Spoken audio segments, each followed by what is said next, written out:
find myself in front of the oldest standing building in Idaho, which is the Cataldo Mission, or the Coeur d'Alene Mission. Came to check this state park out today, and it is very interesting. I haven't been in their museum yet, but there's a lot of really neat historical exhibits around with recordings of indigenous people's song and the history of the area.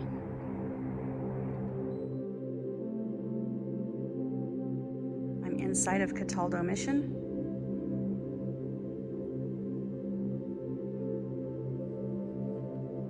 It's a little bit bright, sorry.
So this is the mission, and then next to it is the parsonage, which actually burnt down in the late 1800s but was rebuilt. So now we're inside the parsonage house.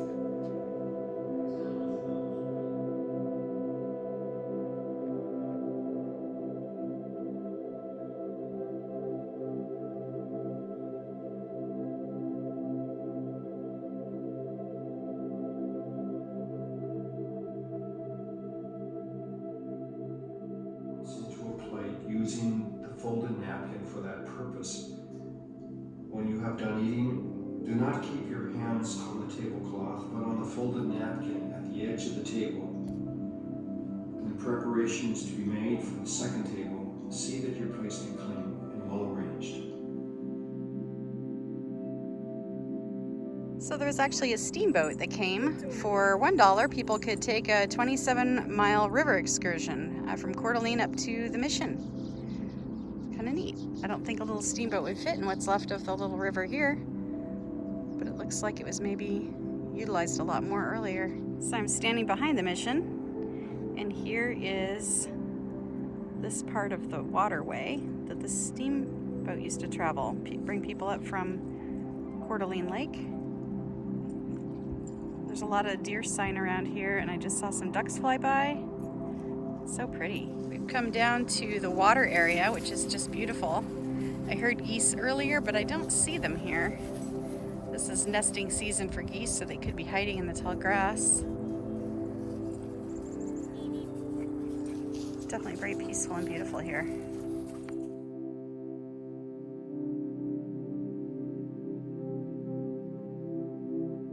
I'm in the main cemetery of the Cataldo or Coeur d'Alene Mission, and I don't think you can really see the little bumps and depressions, but most of the graves here are unmarked.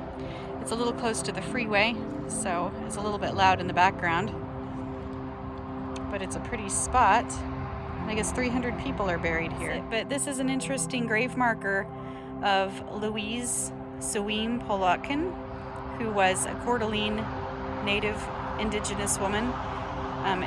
And it sounds like she had a very religious, spiritual life and found a lot of meaning in the Christian church. It sounded like her tribe really appreciated what she was doing, and she was buried in a cemetery where she came, it says, every day to pray for the people who were buried here. Her grave's on this little hillside, quite a ways from that main cemetery, and it says that these were early white settlers and original caretakers that were buried over here, and they wondered if it was maybe part of another larger cemetery. The grist mill, it was mainly used to grind wheat during the years of the old mission, and then active later on as more white settlers came to the area as well. It was a horsepower grist mill, and the structure around it is not the full size of the original structure, but they just left the millstone.